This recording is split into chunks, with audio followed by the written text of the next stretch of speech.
Welcome, everyone, to episode 110 of Dial the Gate. My name is David Reed. Thank you so much for being with us on this fine afternoon in Tornado Alley. So, I've heard a report at least 25 tornadoes struck the Midwest last night, and I came home from work this morning at 3 a.m. Power was out. And I was like, I hope I can do the show today. So I apologize for my frazzled nature. I already sent an email to Joe apologizing for the last episode because I was just all over the place. But we have another one for you. We have Mack Martin, who was the lead designer on the Stargate SG-1 RPG. He's going to be coming on in just a moment here. Before we get started, if you like Stargate and you want to see more content like this on YouTube, it would make such a huge deal to me if you click that like button. I know you hear it all the time, but it really makes a difference with YouTube's algorithm and will help the show continue to grow. I mean, in 1 year, we're almost at 20,000 subscribers. My mind is blown. Please also consider sharing this video with a Stargate friend. And if you want to get notified about future episodes, click the subscribe icon. And giving the bell icon a click will notify you the moment a new video drops, and you'll get my notifications of any last-minute guest changes. And clips from this live stream will be released over the course of the next few weeks on the Dial the Gate and the GateWorld.net YouTube channels. As with all of our live shows, our guest is here. We do a group of live and pre-recorded episodes on Dial the Gates, just depending on availability of the person. This one is a live show, so if you are watching us through YouTube at youtube.com/dialthegate, there is a chat window that is open right now.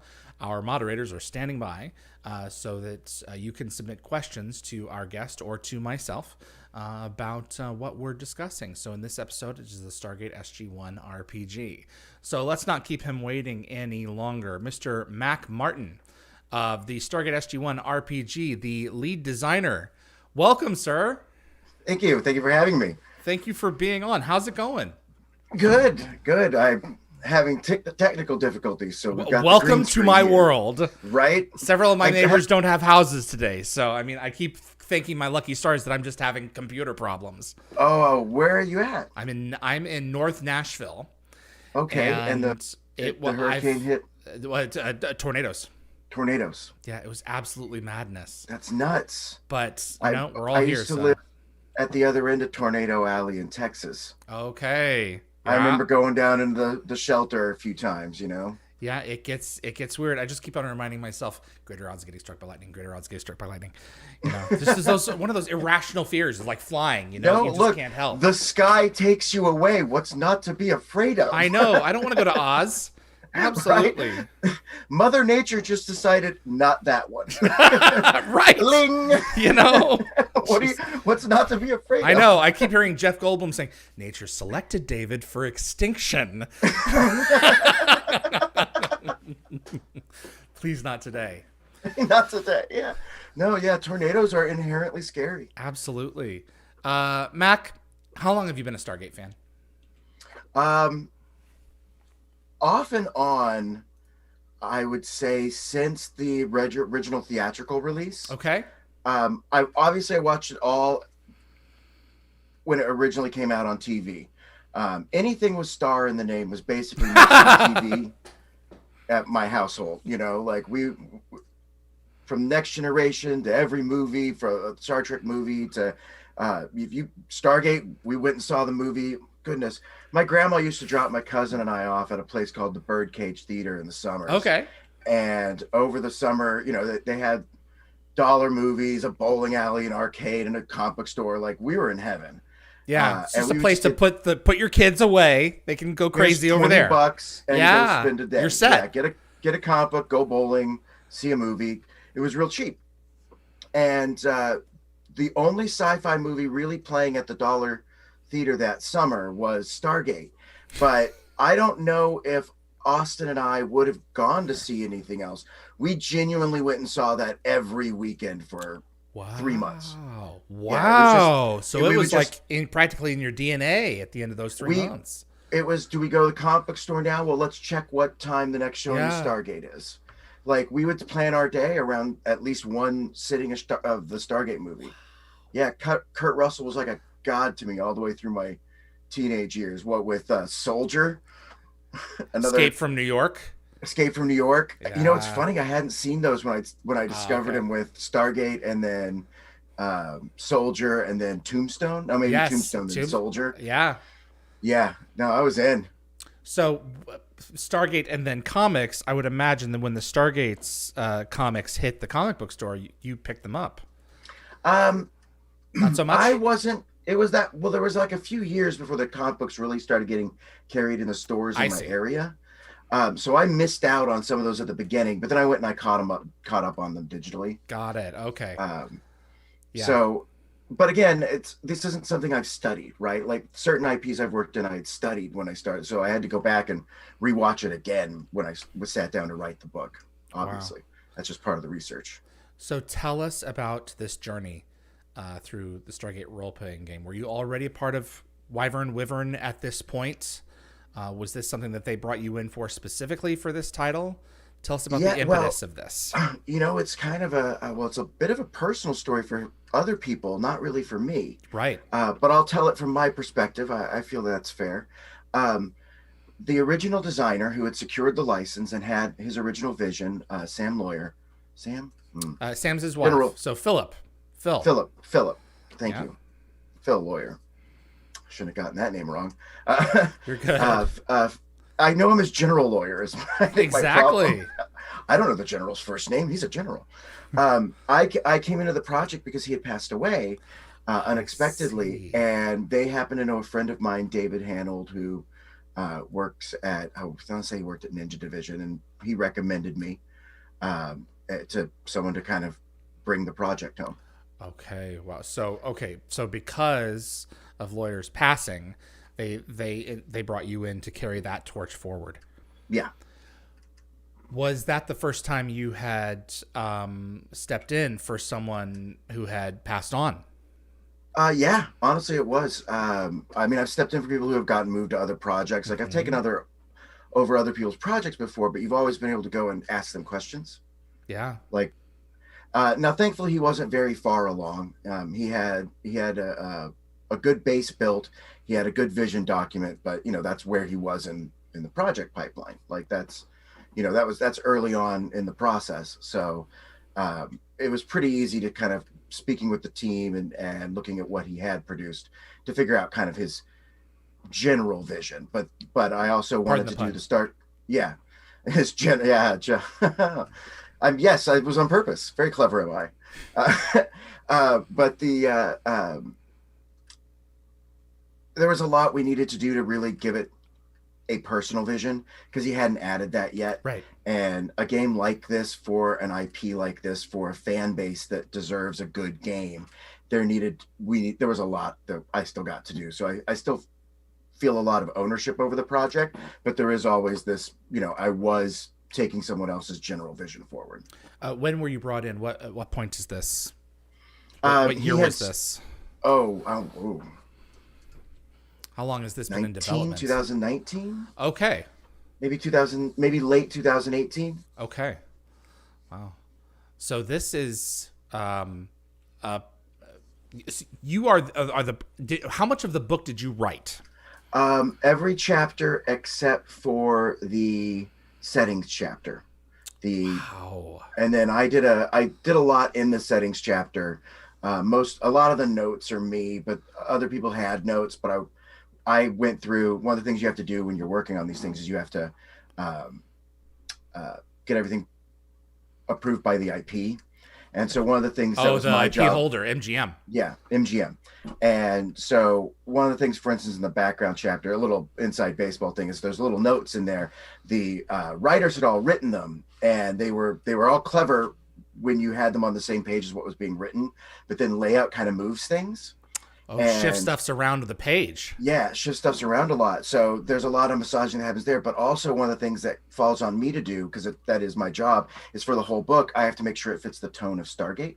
Correct. And so for all their major characters, if you're talking about O'Neill, I had to go through and listen to the way lines were delivered, listen to the way he hits punchlines with jokes, because a person typically writes the way they speak.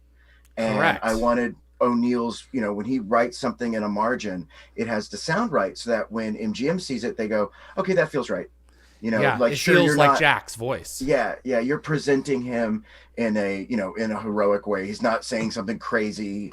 He's being funny, right? Like, I think at one point, I forget, maybe it's him, maybe it's another character, jokes that they were stuck in a place, and the only thing they had to do was read the only book that was there, and it was Infinite Jest. He's like, we need to fix that problem. This is funny. Yeah, I'm going through the book right now. I've got it, the PDF version on the screen, and one of the things that, okay, come on, I got start working for me. my swanky special edition here. Pull it up again for me one more time. Oh yes, the black leather-bound version, which I think you can only now get at conventions. There's just a few left. We ran out. We ran out at. Oh, they're gone. I think they may be gone. Wow. Now there may be another box or so. But we're pretty sure they're gone. Wow. Well, I believe that's what I heard last. I sure am delighted that they did as well as they did. Yeah, I'm going through some of the notes here. The Asgard by Captain Rodriguez. So Rodriguez is one of the characters that's been created. They're one of our iconics, kind of the way. Exactly. It's basically a pre-designed character that you can essentially from out of the box jump in and play if you didn't want to create one of your own. Yeah, and they're all designed to kind of fit good, Stargate fantasy stock characters. Correct. And you've got kind of there's a clash here. I'm on just for instance, page 221. If you'll open your hymnals. Yes, I was just going to make that joke. I love Southern this. Baptist boy over here. Yeah. Me too. 221. So I remembered reading this at one of the conventions when I was flipping through. Asgard perspective by Captain Rodriguez. Long of the short, she says, this is very much written by like the perspective of a person who's in the field and having to deal with a specific set of circumstances. No matter how much the Asgard have come to mean to us, the bulk of our resources must remain focused on opposing Anubis, i.e. this is at mid-season 6. If we or other members of the Phoenix Alliance can aid the Asgard, we must do so. They're our friends, but we cannot risk everything to save them. We must remain objective and ensure our own survival. And in the margins below, it says, there's a note from O'Neill. It says, with all due respect, Captain, you are wrong. The Asgard are part of Earth's family, and that means no one gets left behind. And I thought that was really interesting because, you're introducing a character whole cloth out of this book, and then you're also introducing the voice of Jack as he would respond to her. And so tonally, you've got a continuing story pulled out of the broader space of season 6 that might have been seen had it gone off in this direction. And so it's very vibrant with the texture of the show. It also reinforces how important Jack O'Neill's influence is on Stargate, because he's a character with a moral core. And at the center of this adventure is that it's about exploration, and we're dealing with a threat that we've discovered because of exploration. And It's an existential threat. So, but it's, these are explorers, even the military guys, and a character like Jack has that moral core. While he is sarcastic, while he has, he does have all that pain from his life, he's still a person who has a specific code of conduct. Absolutely. And it's interesting. We made, I had the Stargate Comic guys on last week, and we made a very similar parallel observation where it's like everything that informs Jack O'Neill is informed by that. Everything that informs us of him is informed through that initial loss of his son in the film. So his humor, his sarcasm, his anger, all of these aspects of his mortal coil are a result of that transformative situation from the movie. So everything is informed from that. one of So the things I noticed about the show on the rewatch is that consistency of character, not just continuity of character, right? We see him change over time as he learns and grows. He makes mistakes, he owns up to them. We see the character become better and makes the show hold up, right? Because Stargate came out in a time where that sort of tracked narrative over how many movies and seasons all together, because he shows up in other stuff. Like, it's a character continuum, that and it's a yeah, lot of content. yeah, and there's a lot of continuity of that character, that the next step always makes sense. They never have him do anything that at least doesn't make, it may shock us and surprise us as an audience, but it never feels incongruent with him as a character. No, and I think we're also willing to give him the benefit of the doubt a lot more because of, That's true too. he could have said, you know what, We're I'm along done. for the ride. But we're kind of along for the ride, and we're getting the benefit of all of his experience, even if we have to put up with a few of his shenanigans. So I keep seeing my hair at this angle. I look like this mad scientist. Yeah. And I see you got a Grogu on your back. Yeah. Oh, yeah. It's strapped to my chair. That's cute. The Aturen. Yes. Were they something that you created? Were they something that was introduced before you came in as a mandate? Where did the Aturen fall? They're one of lawyers. They babies. are. He and the team. Yeah. This was part of getting the license. Is one of the things they wanted players. We knew that players would want to do. One of the key ones was playing somebody with a symbiote. Like, that's a fun new story. That's a very Stargate story. That's a thing that a lot of players can have a lot of different takes on, and a lot of personal takes that are fun to play at home and explore that concept, right? I think one of the characters introduced is male, but he has a symbiote that's always bonded with females. And so he has a lot of habits that he's coming to grips with. And there's a lot of, like, he's questioning his identity, and that's all like subtext and like that's what you can do with sci-fi. Right. There's all these little things, and someone else wrote that, so I don't want to speak for that character because it's personal to them. But there's a lot of personal stuff that you can do, especially at the table, for fun stuff like that. And the Aturen are an extension of that philosophy. So just like we knew people wanted to play symbiotes, we knew people would want to explore the concept of pacifism. Right. And one of the things I kept bumping into during gameplay is people were like, well, we need these feats for knocking people out with drugs and dart guns because my character's a pacifist. And I'm like, a pacifist doesn't drug someone against their will either. Yeah. Like, no. That is violence. I know it doesn't kill them, but that's not... A pacifist isn't, I don't murder. That's a Batman thing. Yeah. A pacifist is, I do not commit violence. Yeah. Right? I am not a violent person. I'm not going to harm someone against their will. Or take an action upon them against their will. Exactly. Yeah. And like, that's the Noxian way. And so like, that's what you're exploring. So I kind of had to hold a line about how good we could make tranquilizers.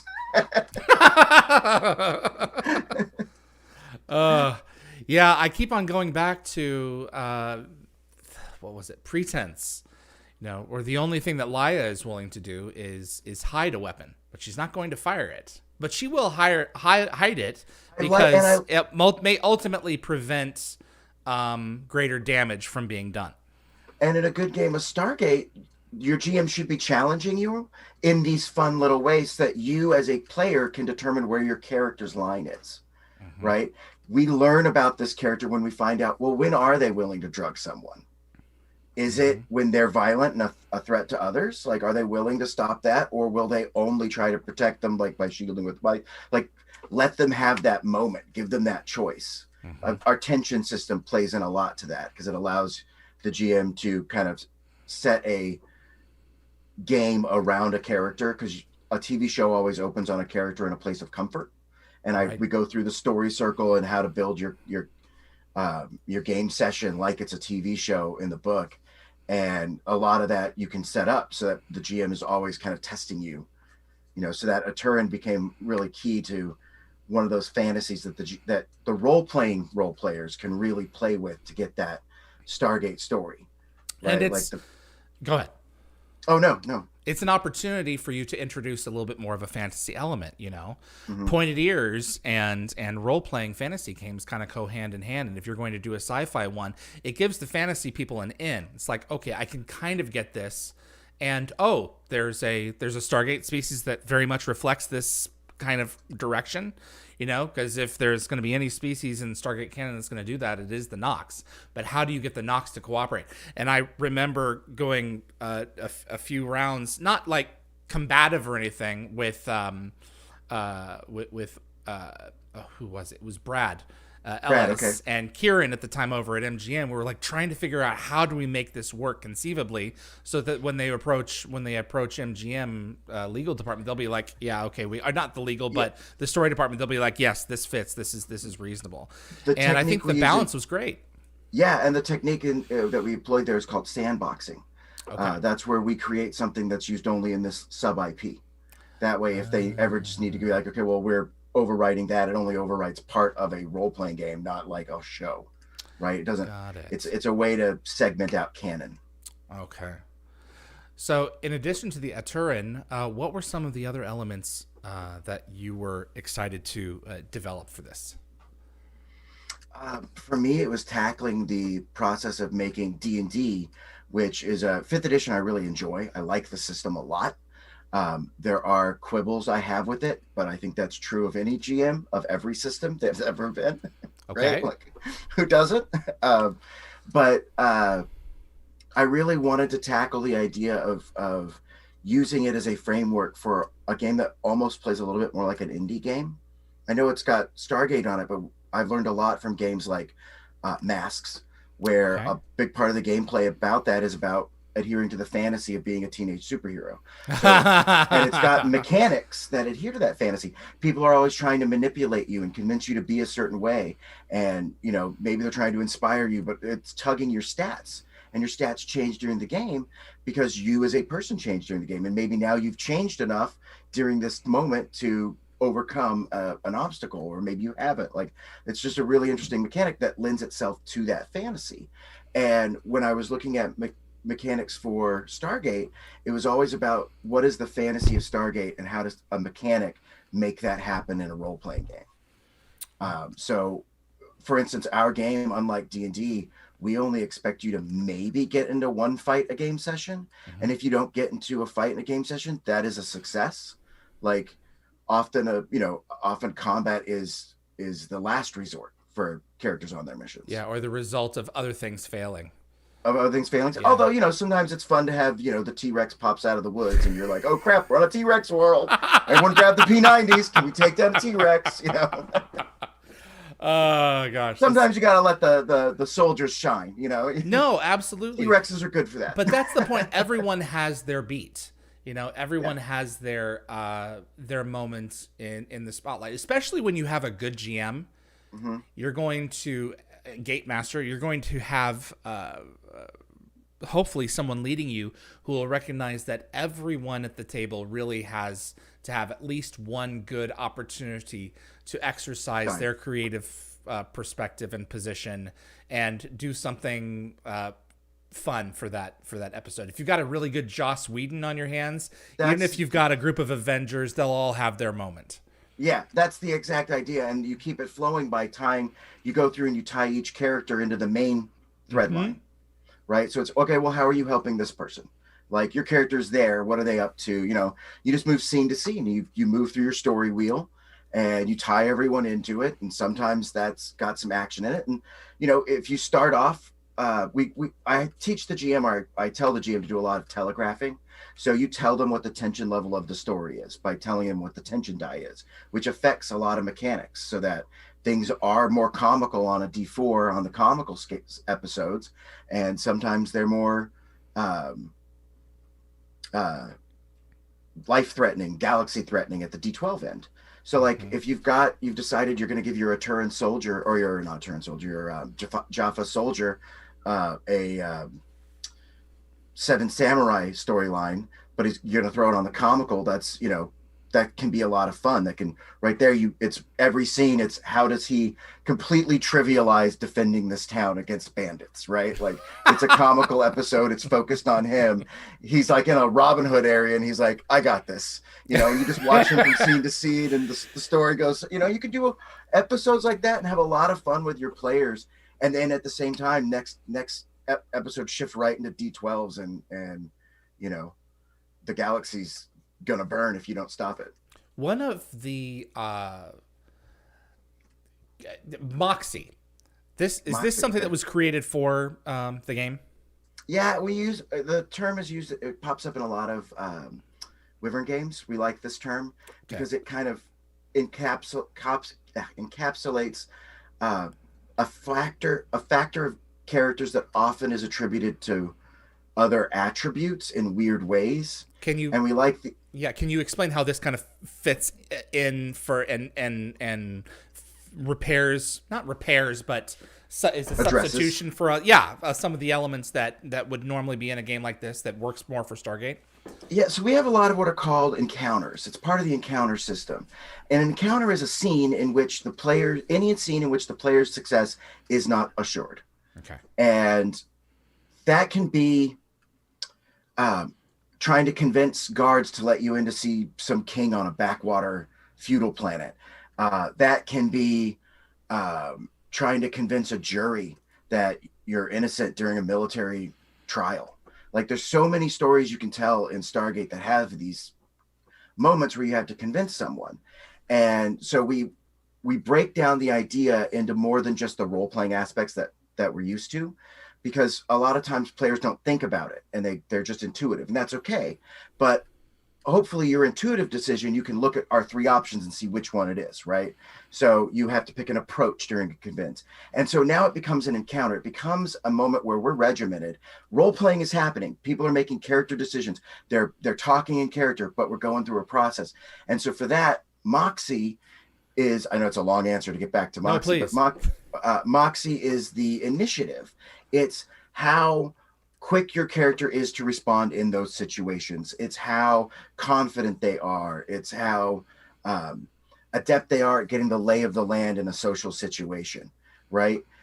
So you might, one of my player characters in mine is he thought it would be hilarious to play a diplomat from that had been conscripted into the Stargate from a world that was basically based on a Jane Austen novel. That the Stargate went to a Jane Austen balls and will we marry Mr. Darcy world. And she was he was playing a man who didn't want to get married. So he ran off to become a diplomat for them, but that's where he's from. So he's like playing basically Mr. Darcy, but in Stargate. Yeah, that was his excuse to try to get away. Yeah, and sure, he's not a pacifist. He's willing to learn to defend himself, but he is not prepared for that. But you put him in a social situation, now the Moxies, he's going first, he's leading the way, he's, in there. But then it's also a dice roll. So sometimes that guy's not going first. Someone else has been asked a direct question and they're going first. And they may have to stammer out an answer, and the guy who's got the high Moxie may have to come in and solve that situation and back them up. Like now an encounter is happening and a story is unfolding and player decisions are getting made, and we get an opportunity to throw in the quips and kind of write a scene together like a writer's room. What obviously you did not write this thing an island unto yourself, but when you were the background section was other people, but I did write every word and the rest of it. Yeah, but you didn't do that. I mean, you were consulting people while you did that, right? No, it definitely didn't happen in a vacuum. No. I have a lot of people who have design credit for great reasons. Absolutely. What were some of the more sticky parts of this thing to create, and what were just a breeze? Like, oh, I've got this firing on all cylinders. This is easy. And then, whoa, I've got to figure this thing out and interpret it and take my time with it. I think the hardest hurdle is the misconceptions about what certain terms mean. Okay. We as gamers have accepted certain terms that are broad, and they used to mean separate things. An example is people often equivalate health and hit points, but they actually represent different things. Okay. A health point represents I've gotten hit by a bullet. I lose this many health points because my health has been damaged by this bullet that has struck me. It's a health bar that comes down. It's used in a lot of video games. Yeah. It's used in a lot of role-playing games. It's a health bar. Hit points originally, and we haven't been using them this way in a long time, but originally they came from chainmail. They came from a war game. A hit point wasn't a hit you took. It was a hit you didn't take. That's why fighters in D&D have a higher hit points, is they can block and parry more. Hit points are representative of that.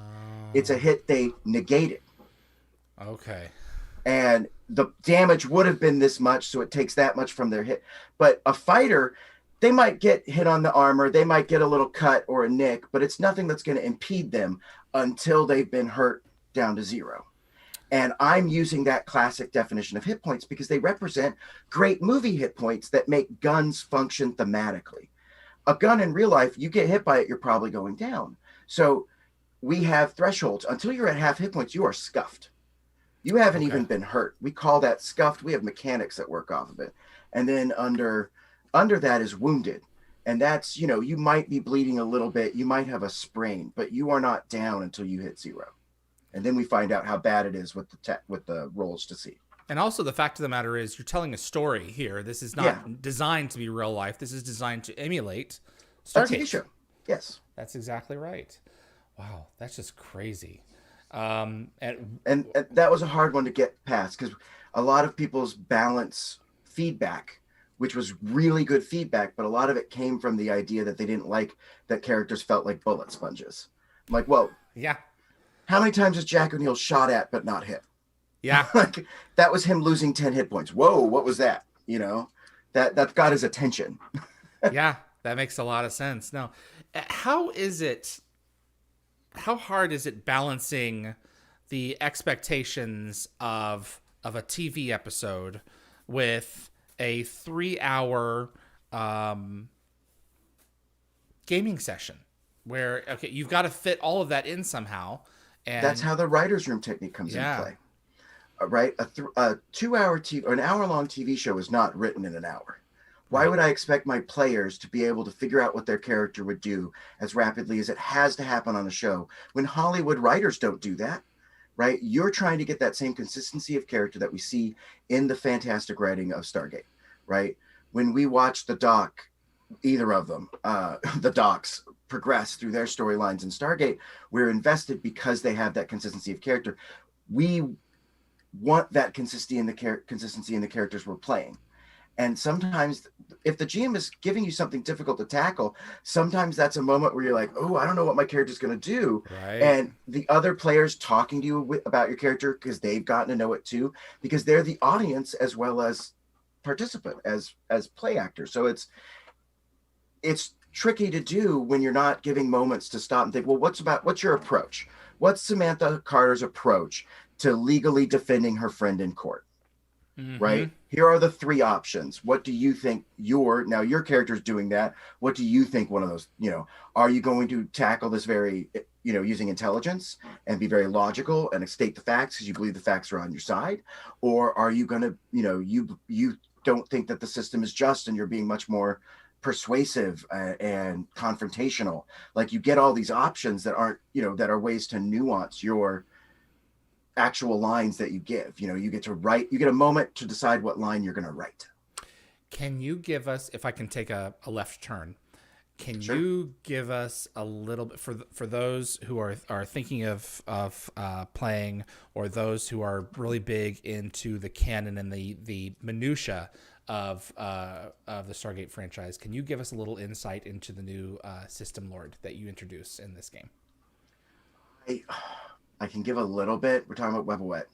I think I'm saying his name right. Yep. That is Lee's baby. Okay.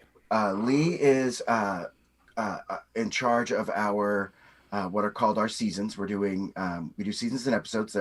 We need to put them in quotes so people know that they're not TV episodes, because online, people might get confused. Correct. If you call it season this, episode this of that, people get really, so there's always quotes in ours. But we run our organized gameplay like a season. Mm-hmm. So there's going to be 13 episodes, and they're going to follow the system in our book, so that Lee's obviously taking as many liberties as he wants with it, because it's his basically campaign to run. And so I do not honestly know what he's going to do with what. Okay. We've had mechanics discussions where he comes to me, he's like, hey, if I wanted a character to do this, what would be a fun way to do it? I'm like, oh, maybe this, He's like, all right, let me talk to some, it's like, we got to finally meet for the first time at San Diego Comic-Con this weekend. So it was a great guy to meet, and we got to chat a little bit. I got to push him to do something he doesn't want to do. He's not going to do it, but so I can't make fun of it right now, but okay. Yeah, I get the impression that he's kind of turning out to be kind of the Apophis for season 1 of whatever this game is going to turn itself into. I'm hoping that there's going to be some surprises there. I think there's some coming from what I've been told. I have an inkling, but now I know the fear Tom Holland feels every time he's on the show. Don't make me say anything. These are not my spoilers to give. That's right. Even if you could give a spoiler in general, it's like, those aren't even mine. Right, they're not mine to give. And what's worse is I'm going to get it wrong. Jeez. How was meeting fans at Comic-Con, and how has the reaction been to watching the stratospheric success of the Kickstarter? It's been fantastic. I'm looking forward to hopefully doing more books soon, and it's just really got me fired up to crank out some Stargate.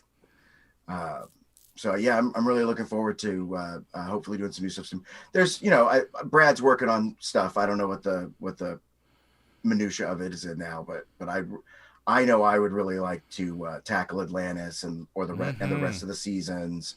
I don't know in what order we might do those or anything, but all the fan stuff, they're like, what are you going to do this next? I'm like, gosh, I hope. Like, absolutely. That's the thing about Stargate. It is such a wide open tapestry. Atlantis may be the next logical step, but it may not be. It may wait a while. Well, and you got to ask yourself, when every fifth fan who comes up and knows Stargate, because it's Comic-Con, so about 20% of the people are people like, oh yeah, Stargate, awesome. Yeah, they've seen it. Right? Like, they've seen it. They know what they're talking about. A lot of people dressed as Jedi and Deadpool are like, oh, Stargate, Exactly. Right. I'll get my picture with that gate. Yeah, we got a lot of crossover with your San Diego Comic-Con geeks, right? Like, and so when about fifth person to come by just to be excited about Stargate, is about half of those are like, oh, so the next one's gonna be Atlantis? Like, right. They're all like, I need my Momoa. Thump, thump, thump the wrist. Like, right. Where's my Momoa? No, they want that. They want that different kind of energy. I would love to see it go into Atlantis, but not necessarily the next one. I mean, if that's what you guys want to do, then great. But I'm willing to play in your sandbox for a while. Right? Yeah. We're gonna have to see what Brad wants to do on that one. I think. Absolutely. Brad and Wes have a pretty clear vision of where they want to go, and I think we've talked about it. And I think I know where we want to go, but I don't want to speak for them. Absolutely. What do you think? A lot of the people who are watching this have not played tabletop role-playing games. What do you think is a good incentive to get them out there, especially since the people that you're talking to are Stargate fans, to get them interested in this? Especially if you've got an entire group who's never played, but this is the sort of thing that interests them. The idea that you're going to order pizza, get some friends over, maybe your fellow Stargate nerds and your family. I know I've got a lot of those, and just run a game like this is a one-off. Maybe it's not something your group is going to do again. I think Stargate is a really good entry point. It's using a current rule set that's very intuitive, the 5th edition D&D rule set, but I hope I've given instructions to the GM on how to do everything they need to do that are very clear cut, but that get them writing their own stories. And if they're not comfortable with that, we've got our season coming out online, and you can just play through it at home and have a TV show that you're playing through. And it's kind of fun to write those characters and get the opportunity to play a character that isn't just progressing as a person mechanically, but also as a character, and you get to really make a TV show at home. It's a lot of fun.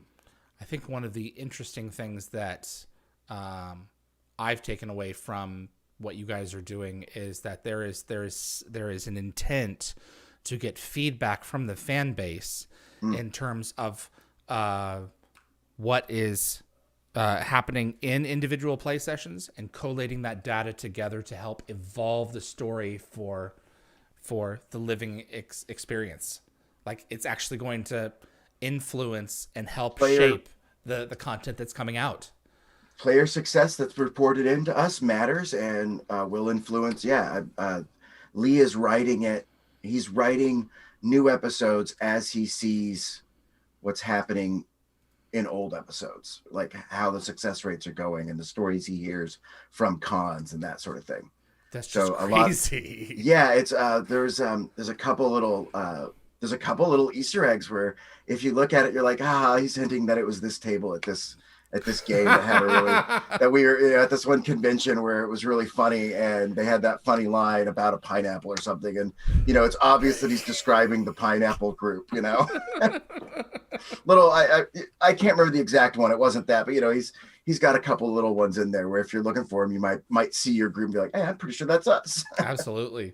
I think one of the things that we can also push home about a game like this is that you don't have to all physically be in the same space. My best friend is now living, 1,500 miles away, and I don't get to see him more than like 1 or 2 times a year if I'm lucky. But we can still get together on Zoom and do things like sit down and play this. There's several free resources online. Roll20 is free to everyone. There's a subscription model on it, but you can play this on Roll20. We have a Stargate character sheet there, and that's a virtual tabletop as well. I know people who play it on Fantasy Grounds and a variety of other virtual tabletop, but you could also play this game purely on Discord using DiceBot. DiceBot? Yeah, it's a bot that you bring into your Discord and it'll roll the dice for you. Wow. That is legit. You just have to invite him, and then you type in keys, and it's just an AI. It's just an AI. It's just a bot you throw in there. So crazy. I mean, well, it's not. I wouldn't call it an AI. It basically has a series of math functions it'll do where it randomly generates numbers for you. Okay, so it's not an intelligence per se, but it responds. It knows what it's peddling. Yeah, you would do exclamation point roll space 1d6 plus 5, and it would roll that. How long does it take to really figure this out and get going out of the box if this is something that you've never done before, based on the guidelines that you've put in the book, if we're following the book? If you want to do this, I would recommend a new GM to read through. He doesn't need to read the entire bestiary, right? Like a lot of that stat blocks. You don't need to read that.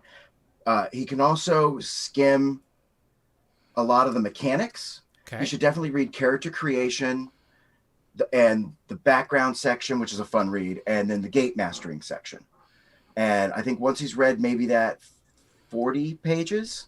Okay. And it will hopefully make sense. There's a big intro. We walk people through it. It's an instruction booklet, but it's also one I wrote from a very personal, like I'm talking to a real person instruction set. This is designed with the 5th edition writing style. Got it. Which a lot of 5th edition's accessibility is because the writers of that book knew how to write it so that normal people could read it. Yeah, they're wanting to broaden their audience. Mm-hmm. Well, and I've written games for rules lawyers too, and there's a very different way you write, and it's about what the audience wants. And for this, the GM has a lot of power. We're writing a show. This isn't a tactical war game. This isn't something like Malifaux where there are tournaments and it's about that balance of interplay and guessing, bluffing. Like that's a whole different game. Got it. I have a couple of questions for you from fans. Oh, fantastic. Oh, yeah. I'm excited. I think we've already addressed this. Martin Vernowski, are there any full campaign modules planned for the RPG? That is something that we've definitely discussed.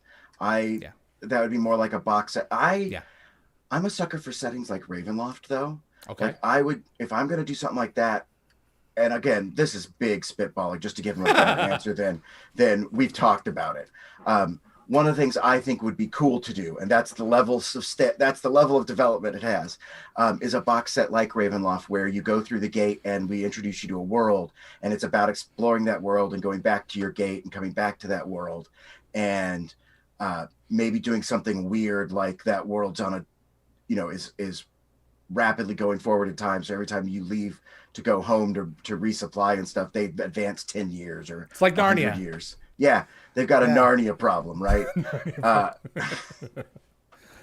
But yeah, we could do a lot of little fun stuff with it. I think it'd be fun to do a setting where you spend an entire season in this box, with this one map that we can, do like a little box set on it with a map and stuff. Do more than just create a season adventure, but more of like a little campaign setting. That's why I think there would be an opportunity to allow a chance to breathe between this and Atlantis and whatever you're going to do next. If you want to make take a radical direction and really take us down the rabbit hole into Wonderland with your approach on what an SG season, your whole team's approach on what an SG season could truly be like, were it told in a bottle.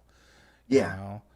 Because I think there's I even talk about bottle episodes. Right. But I think there's the Milky Way is huge, and there's little pockets of it that you could get lost in. Plus, we're talking about Stargate. If you want to get crazy at home, get crazy at home, right? Some of the most fun stuff I've done. I mean, no one's mistaking this for canon, right? One of the campaigns I run, I ran a Teenage Mutant Ninja Turtles Get Sent to Ravenloft campaign once.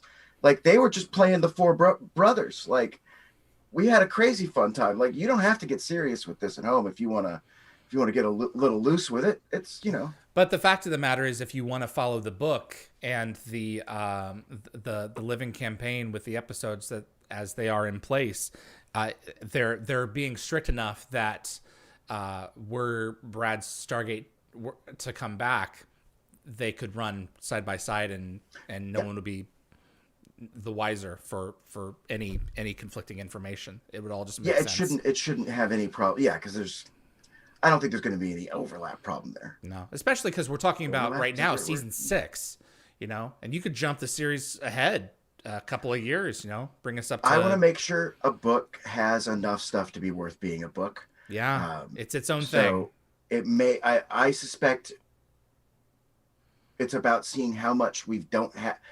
It's about looking at the rest of Stargate and identifying what we haven't put in book and what we have, and deciding how many books of material is that really. Because I don't want to stretch it out to stretch it out. Yeah, right? Just for the sake of it. Just for the sake of it. If there's one more good book to get everything else, and Atlantis, like as many seasons as Atlantis does, they don't add a ton of things the game doesn't currently do. There's stuff to add. Yeah, it's a location change. And location change. The characters, the enemies you can play with enemies, starships. There's more space combat. Yeah, like that's true. There's mechanics we need to add in. There's a lot of little things that another book would do good on. But is that an Atlantis book that also catches us up on, the rest of the season, or is there a season book, for SG-1? Is there another book there? There's a lot of things to take a look at. We just don't want. I would hate to stretch that material too thin. Understood. Keenan Mock. Hello, Keenan. Asked, Mac, great seeing you at SDCC. My question, did MGM have... Sorry? No, that's great. I was happy to meet everyone there. Yeah, it was just terrific. I did the same. Did MGM have any specific direction or objectives, or were they primarily providing notes to the content created by Wyvern? Like, was there any set thing going on? I've worked with a lot of license holders in the past. They had specific notes. Often things I never thought about because I'm thinking about writing a role-playing game. Things that they needed us to do to make their life not a living heck. Look, we can... Can you give us an example? I shouldn't. I feel like I feel like I think one example I've already given is making sure that we put season and episodes in quotes. Because for the first time I heard that, I'm like, what? Who's going to confuse a role-playing game for a TV show? They're very different things. And then I thought, they're not when you're just writing about them online. Like if someone's just perusing it, if the bots that go through, there's 1,000 ways our world works now that I had not even thought about. I'm like, oh, right, okay. Oh. So putting it in quotes does a lot to make sure that everything makes sense when people look at it and know. And I'm like, can I do it in italics? Can I do this? And they were like, quotes is what shows up in this. And I'm like, that makes sense. Okay. Like it's they have to, so there's feedback like that happens on any project, right? I've gotten good enough at my job, I think, that I build these things knowing the IP well enough that I get feedback and they go through the process, but it's usually nobody ever comes back to me with, you can't do that. What are you thinking? And I'm like, sorry. Like you're already dialed in enough where Yeah. certain problems are not going to manifest. Yeah, you're never gonna, I'm never gonna introduce a Jaffa that is completely the antithesis of anything that would exist in the world, Absolutely. Not gonna try and sneak a Wookiee into the game. Well, or a Jaffa that doesn't have a symbiote pouch. That's simply not a Jaffa. That's not that would be a human. It would be a human. Like Ra didn't use Jaffa. Like, I mean, they may have backsold that later on, but O'Neill says in the pilot there were no creatures like this on Abydos. So, Akos wanted to know: was your development team concerned at all that the Phoenix site and this content would be compared to or mixed up with the previous RPG from AEG 20 years ago? It's an unfortunate. It's going to happen. Yeah. I really like that system. It was based, I believe, on the Spike. I want to say it was called Spycraft. Maybe it was called something else system. And I really like that game. If I get mixed up with that, that sounds great to me. That's Okay. That's good company to get mixed up in. It's an unfortunate. I think. I mean, it's going to happen because they're both RPGs set in the same setting. They are very different, though. Yeah, same IP there. So we are very different. Ours is a much more modern game, right? We've seen games change over time. I'm behind the times on one thing, so I got to figure that out. Yeah. I got some guff at Comic-Con for the fact that our alien races have prescribed stat bonuses. Why? Why? Why? Well, that is part. It's a holdover mechanically from D&D, which has a holdover from old school writing styles in the 50s, which had a lot of inherent racial bias. I see. All orcs are evil and strong and dumb. Oh, I see. Okay. And that was coded language for them. Okay. Mm-hmm. So ours. So I think that's a really valid point, and I'm hoping a lot of GMs can see that it's very easy at home to be like, yeah, you can change where that bonus goes. Like, yeah, you can be a smart. You can be a smart this. That's not a problem. You have to start somewhere and have. You have to start somewhere, but also you have to have. You're balancing a mechanic out, and you can't just have everything be. That I'm going to be honest with you. The stats that those give, they make a difference on individual rolls. They come into play, but we're talking about a +2. It's a 5% change. Mathematically, balance wise, the way our game works and the way combat works with number of hits to take down, players see hit points, but designers see number of hits to reduce the enemy to non-functional. Okay. Because that's number of rounds of combat, which is a much more important balancing factor, because that's what the players feel, even if it's not what the players see. The players will get excited over a big crit, but if they only had 5 hit points, that big crit was as good mechanically balance-wise as a dagger, right? Okay. So an important part of player expectations is balancing how long fights take. And honestly, the +2, the very small bonuses that are like that can easily be shifted around and are very unlikely to affect the character's experience, only his perception of the character. He'll see when that +1 mattered. Understood. And that will create Ludo narrative for them. They'll create a story in their head about what their character's experiencing. Okay. Yeah.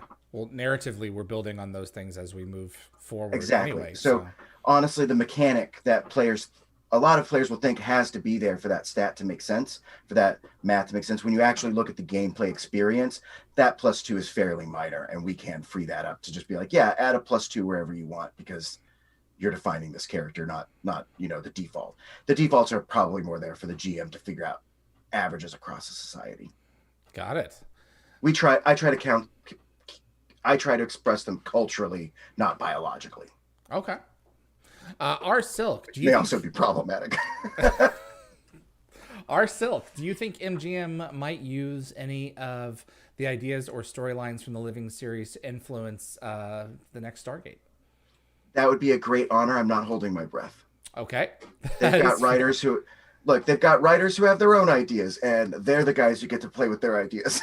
That's true. So, like they've got guys who know what they want to do with stuff, and that's their job. If they see something we did and are like, this is awesome, let's do it, then I'm honored. But well, that's the nice thing about the IP. Once MGM owns it, they can take it in different directions. So if they chose to. Jesse Davis, this may be a Brad or Lee question, but are there any chances of making some standard maps for the Living campaign or for Roll20, other platforms? We do have some standard maps available on the website. Yep. You can build the Phoenix site, since you're going to have a lot of stuff that happens at home, right? You might want to have that Phoenix site base, and then it comes with I want to say there's a foresty outdoors on the flip sides, maybe. I have to look at that. But we saw some small markups, which I really liked, because people were they were dry erase, and people were able to use them on a smaller setup. But then I think they're pretty big, the files you get. So we've got some available, and it's definitely something we're wanting to provide. Yeah. Thankfully, a lot of resources already exist for taking your Stargate characters to a place. Absolutely. Yeah. The Stargate are at StargateTheRPG.com. Those are available for purchase, as well as the individual episodes. And I'll talk about that a little bit more after I'm off the line with you here. But there is stuff out there. It's just at StargateTheRPG.com. Yes.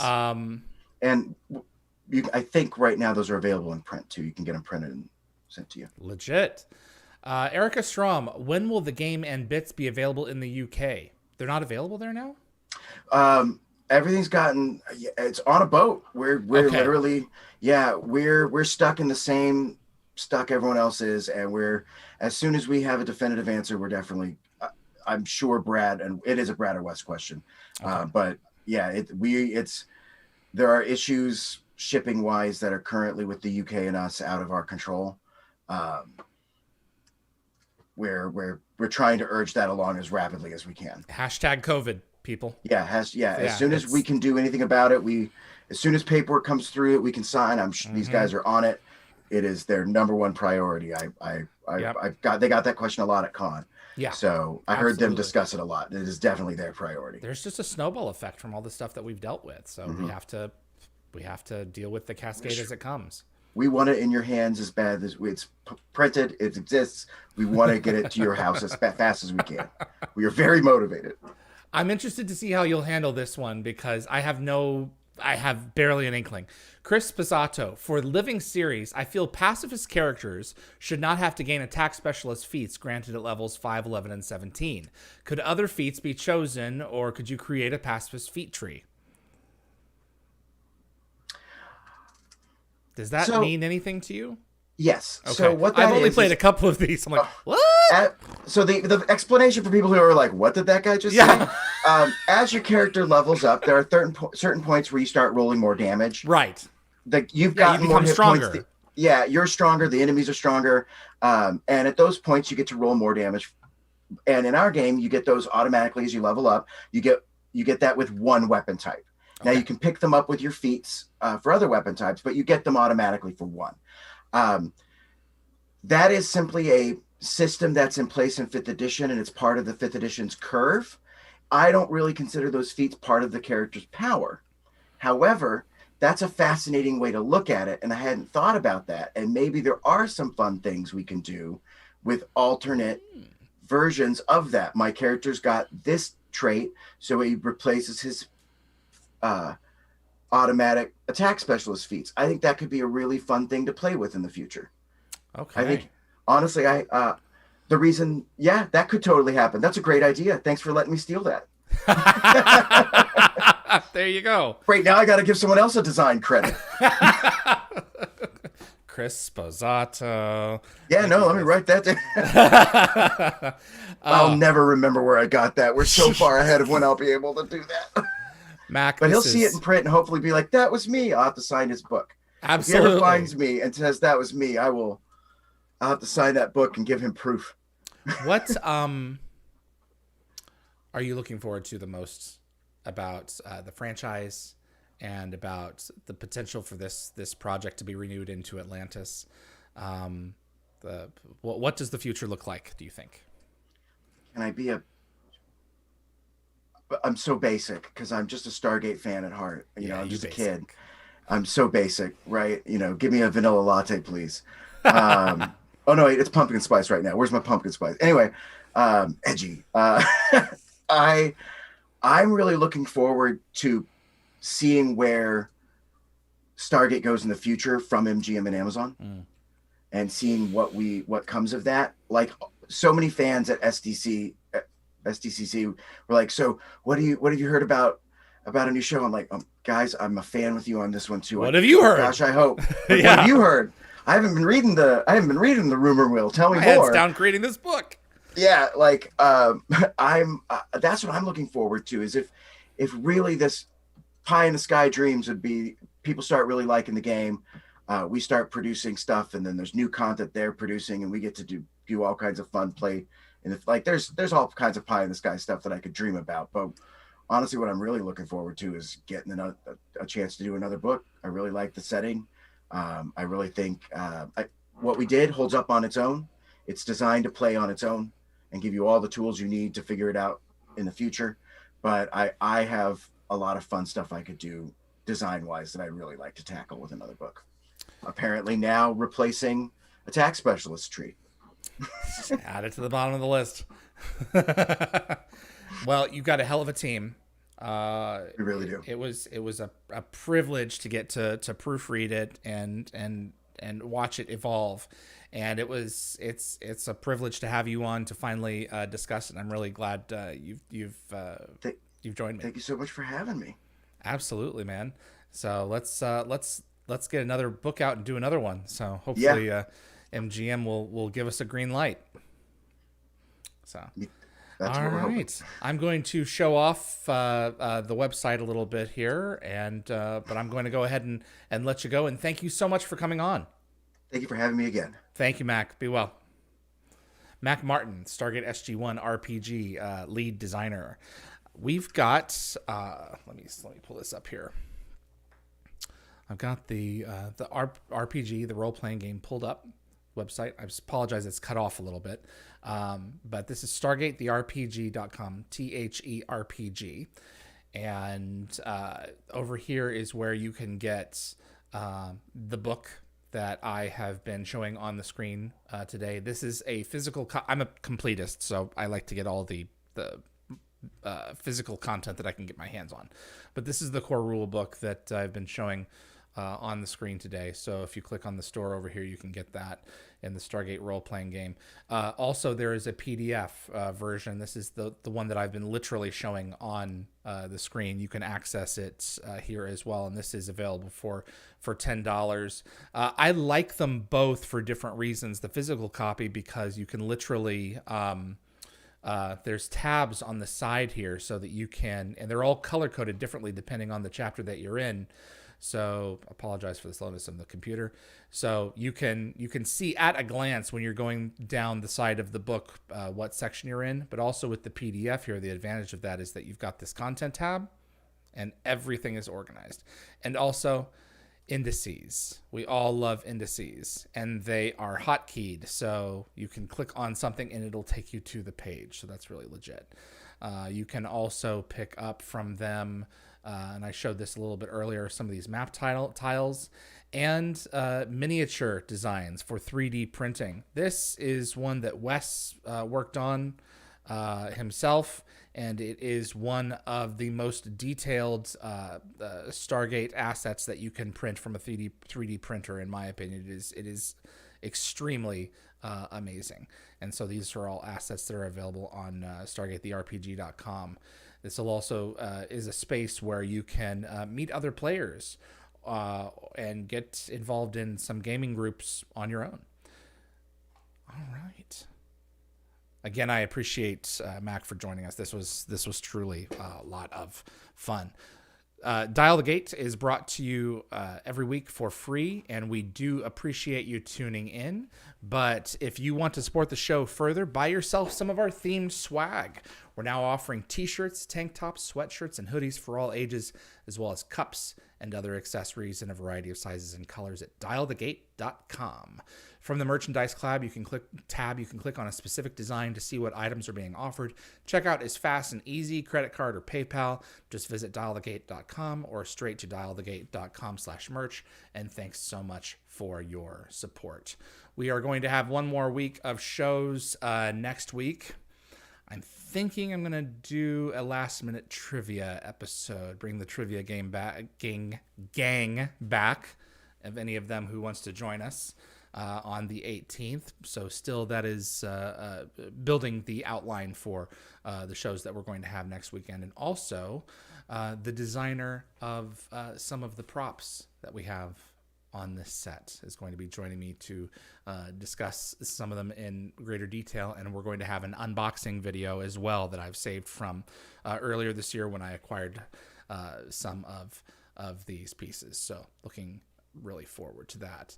Thanks so much to my producer, Linda Gate Fury, to my moderators today. I had, who did I have here in the chat? It was Summer and Tracy and Anthony. I appreciate you guys so much for making today's episodes possible. Big thanks to Frederick Marcoux at Concepts Web, our web developer, and a big thank you to Jeremy, our webmaster. He keeps the site up to date as well.